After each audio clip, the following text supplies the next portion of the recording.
If you've come here looking for a review of Outer Banks Season 3 that has some varying sides to it, some really great points, basically anything outside of a rant, get someone else to do it, because that's not what we're doing here today. Hey guys, what's up? It's Imurgency and welcome back to my channel. Today we are here to talk about Outer Banks Season 3. This has been a heavily requested video. In fact, I asked in my last video, talking about shows that need to be ended ASAP, if you wanted to hear my thoughts, opinions, and rants about this latest season of Outer Banks, because I did put it in the category of last season was enough. Because in my humble opinion, and heavy on the opinion part, Season 3 was an absolute flop. And this is really disheartening for me because I feel like Season 2 set up something that could have been so great and so interesting, but what we ended up getting was nothing of the sort. From the lack of interesting plot points to the random editing, unnecessary couples and love triangles, repetitive just dumb decisions, and then the stuff that went on with the ending of this season, this one just wasn't for me, and I am never usually one to hop on here and like trash talk a show, but this was a hard watch. This really was a hard watch. But before we get into any of that, if you are new around here, you should consider subscribing, because according to YouTube, about 72% of y'all that are watching aren't subscribed, and you don't want to miss out on the content that I put out every single week, spanning for things like TV reviews, pop culture commentary, fashion red carpet reviews, and tier list ranking videos. You can also follow me on my other social medias at Imurgency on TikTok, Instagram, and Twitter, all at Imurgency. And while you're at it, make sure to leave a like on this video because it helps out so much with the YouTube algorithm. But let's get into why I feel like Outer Banks Season 3 was a flop. So first and foremost, I have to say when it comes to Season 3, the plot was just lacking. Like for Season 1 and 2, I feel like the energy was just different. Like I feel like there was more of a pull and coherent plot that kind of drove you along and got you excited to watch episode to episode. Like whether it be like the different cliffhangers to just wanting to know what happens next, like there was a constant drive to keep watching because it felt like the story was progressing, and especially at the end of Season 2, things were getting juicy. When they're on that ship trying to fight for their lives and seeing Sarah's family actually try to unalive them, like that was genuinely interesting. And especially where Season 2 left off, where they got stranded on an island, that was such an incredible pull to watch Season 3 to see how they survive on this island. And if they do get off of this island, and at least to me, the way that they were initially marketing Season 3, it made it seem like we'd get a lot of time on the island, and that would sort of be a heavy part of the development that would then transfer over into like the rest of the story. And even in the way that they're marketing it, like with Polandia, like the whole concert festival that they had, naming it Polandia after the island that they founded, I thought we were really gonna get some island content, but I was just genuinely shocked that the island plot was not even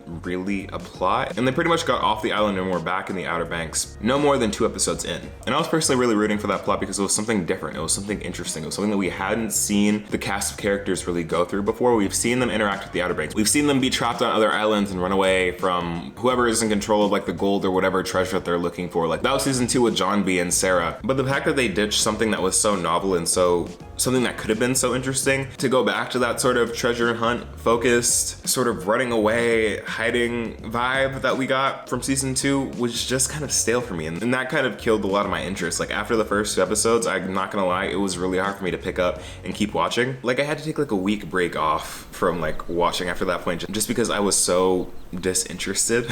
Like I get like the whole concept of the show is about like this grand treasure hunt, but like the reasoning and the logic behind like why they're actually doing all of this season to season just makes less and less sense to me. Like Season 2, I was kind of side-eyeing like why do they care so much about a treasure? Like why do these high schoolers care so much about finding this treasure? But I gave them the benefit of the doubt because Pope was trying to fulfill some kind of ancestral duty that he decided he cared about all of a sudden. And John B was really just in it to find his dad. But this season, John B finds his dad, and Pope's whole storyline still kind of doesn't make a ton of sense to me, if I'm being honest. So I'm just like, why are we still here? Like, why is this still going on? Like, I understand like the whole thing with this season is like trying to go into the relationship between John B and his dad, showing that John B's dad's desperation to find this treasure is basically what's keeping everyone involved in this plot so heavily, because John B doesn't want to lose his dad again, but I feel like that really isn't enough to make you want to invest in watching the whole season and like really sit through every single episode. It's just really not that compelling to me. And like getting on to John B's dad, like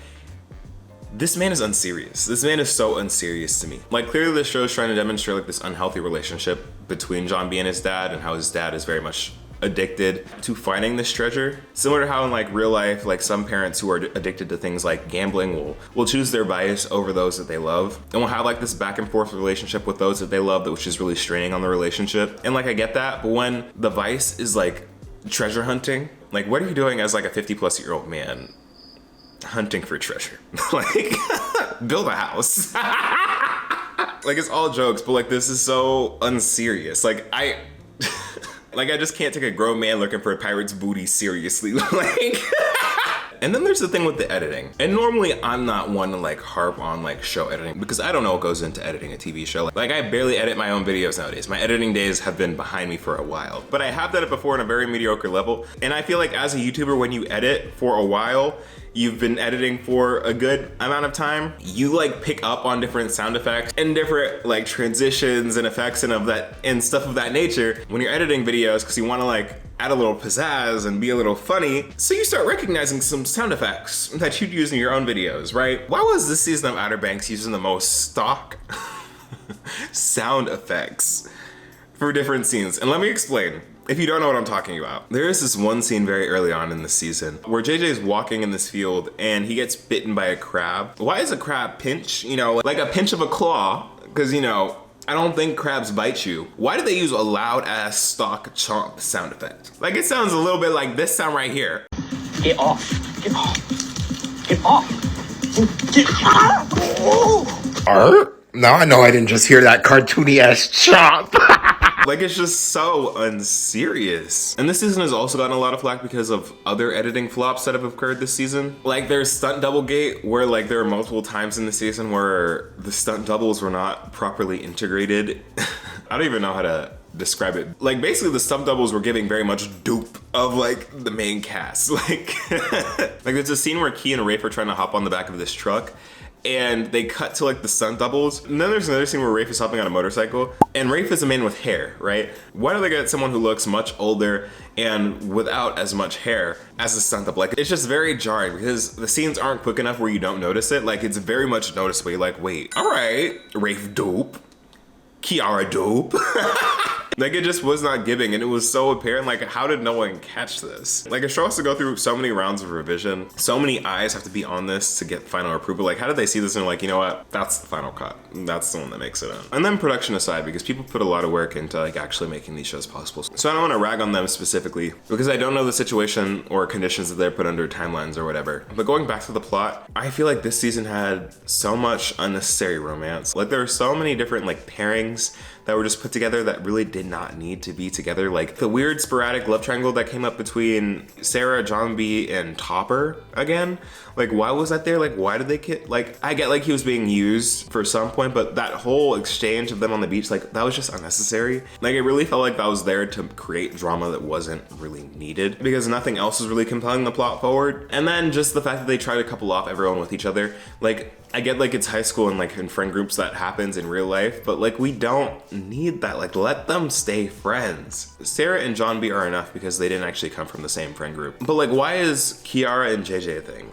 And I'm still not over them trying to make Pope and Kiara a thing. Like I let them just stay friends. Like I get like it's supposed to have like some romance. Like I get like it's a teen drama, there's supposed to be a little bit of romance, but we don't need everyone to be constantly lusting over each other, especially when it feels so forced. Like some of these pairings just don't have any chemistry whatsoever. And I feel like it would be so much stronger if they just stayed friends, or get this, I would have been more okay with them wanting to pair off with each other if they stayed on the island and they were their only options. Like that would make more sense. Like, oh wow, we're on this island together and it's only us, so might as well. No, y'all are back in the mainland. Y'all have so many other people around, like so many other options. Y'all are interacting with not the best people.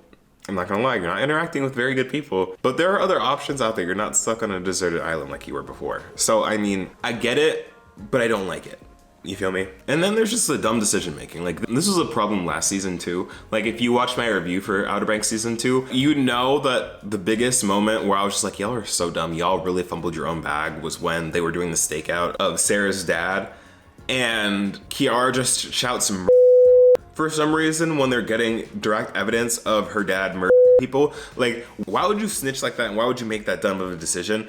But I will say one good thing that I do have to say about the show is that they do actually mention that and they reference that and be a little meta, being like, what's a mistake or something you won't do again? And she's like, yell murder. whatever. That was good. That was a very self-aware take. Like, I feel like they saw everyone being like, girl, why'd you say that? And they added that to the script. I really didn't mess with that. But overall, I feel like taking that into account and understanding and being that self-aware and then still having them make such dumb decisions is just so frustrating. Like the first couple of episodes, when they're trying to figure out how they're going to take down Sing, that whole deliberation when they're trying to figure out how they're gonna get Kiara back really just drove me up a wall, because why are you letting JJ make decisions? Why, after everything y'all been through, 2 seasons, why are y'all letting JJ make decisions? Like, it worked out for them, which is another thing, which is a completely different other thing. But like, why are you letting him make decisions when he has a track record of never making a good one? Like, it could have all just been so much easier if you let someone else make the decision. And it really just comes down to them making these decisions just to move the plot forward and make things more interesting. And I get that you choose the worst option so you get the most amount of drama, and then people are like, oh my God, how are they gonna get out of this one?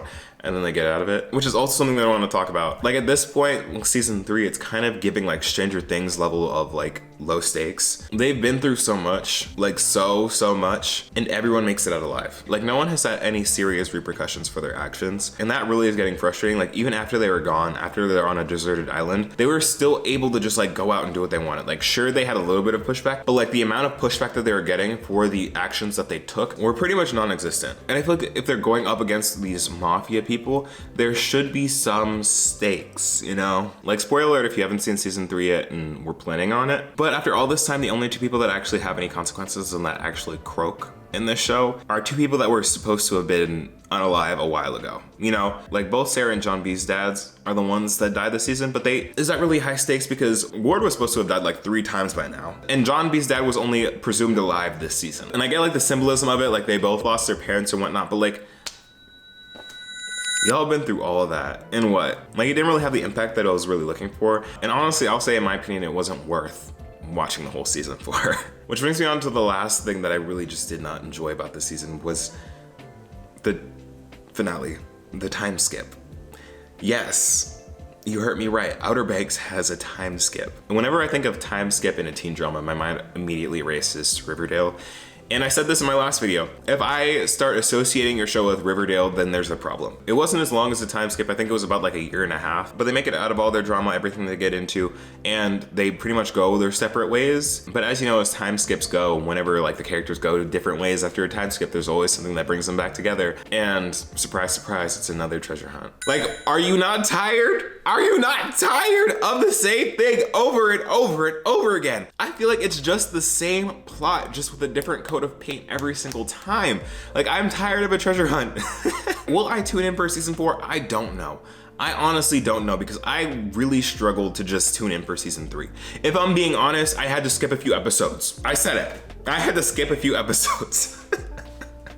I was tuned in for the finale and I watched the first couple, but if I have to give your show a Spark Notes treatment to get through it, then I just don't know if it's giving. And I am sorry. I am really sorry if you really did enjoy season 3 and if you're a hardcore Outer Banks stan that has loved every single season, but that is just not me. Like, I can do, season 1 was great. I love season 1. Season 2 I also enjoyed. The characters annoyed me a little bit, but season 3 really did suffer from the 3-season curse that Netflix sometimes has for certain shows. In my opinion, I think that season 3 could have wrapped it up. And I know that season 4 has already been greenlit. I don't know if season 4 is going to be the conclusion. I hope that it is, because I can't do this over and over and over and over and over and over and over again. Like, let Pope really go to college. Like, I know he's supposed to be doing his thing now, but he's going to be back. He's going to be pulled back into the mystery. Like, let him grow up, do his thing. Like, let everyone grow out of this whole Outer Banks treasure hunt fantasy. Like, it's just too unserious for me. And it makes me really sad because I love all the actors on this show. Like, I feel like they do such a good job playing their characters.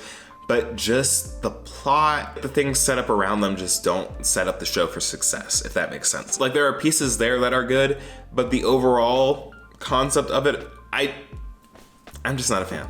I'm just not a fan. And I was not a fan of this season at all. Like, I really hope that they can turn it around in a season 4. I won't be tuned in. Y'all let me know if they do, but I'm sorry. I really am just sorry, because Outer Banks was such a good show for the first 2 seasons. It's just a shame that this one fell off. But I'm glad I got that out of my system. I've been meaning to talk about it for a while. I just knew that I wouldn't be saying anything positive. And I know that usually when I do reviews, I have a good positive and negative balance, but really with this season, I don't have much positive to say, if I'm being honest. But now I want to hear your thoughts. What did you think about Outer Banks Season 3? Did you enjoy it? Did you not like it? If so, why or why not? Let me hear what you got to say down below. But yeah, thanks so much for watching. Again, if you're new, hit that subscribe button. Follow me on my socials here at Imurgency, and don't forget to leave a like on your way out. Other than that, y'all, I've been Imurgency, and I'll see you in the next video. Peace.